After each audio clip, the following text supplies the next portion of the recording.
पाहूया पुढील महत्त्वाची बातमी। बोगस बियाणे उत्पादकांवर कठोर कारवाईची आमदार राजेश पकाणे यांची समितीच्या बैठकीत मागणी आहे। शेतकऱ्यांना तातडीच्या भरपाईची मागणी, निकृष्ट बियाण्यांमुळे झालेल्या संपूर्ण नुकसानीची भरपाई देण्याची मागणी करण्यात आली आहे। बियाणे गुणवत्ता नियंत्रण समितीचे सदस्य आमदार राजेश पकाणे यांच्याशी बातचीत केली आहे, जे लोकशाही मराठीचे प्रतिनिधी सचिन पोफळी यांनी। पाहूयात।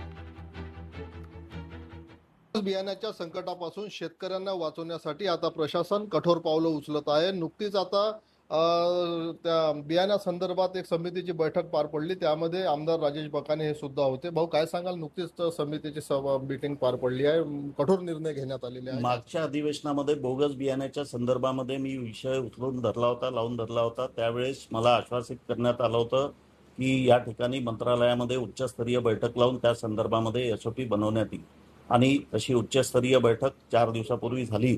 त्या बैठकीमध्ये मी त्यांना सूचना केल्या की एसओपी बनवत असताना 1966चे जे बियाण्याचे कायदे आहेत ते मोडीत काढण्यात यावे आणि नवीन कायदे या ठिकाणी करण्यात यावे। नवीन कायदे कुठले?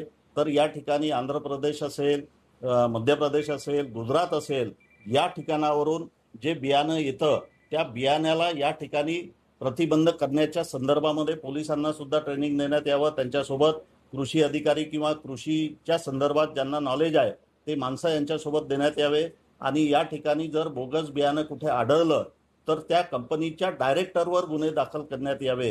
त्याचप्रमाणे जर बोगस बियाणं पेरल्या गेलं तर त्या शेतकऱ्याला त्या ठिकाणी बोगस बियाणं जे पेरल्या गेलं त्याच्याऐवजी जे बियाणं देण्यात येते त्याच्याशिवाय त्याला लागणारा खर्च आणि बाकीचं कॉम्पेन्सेशन सुद्धा त्या ठिकाणी देण्यात यावं।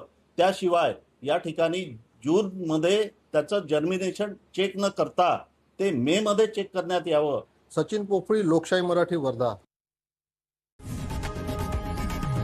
लोकशाही मराठी ऐका, पहा, जागरूक रहा।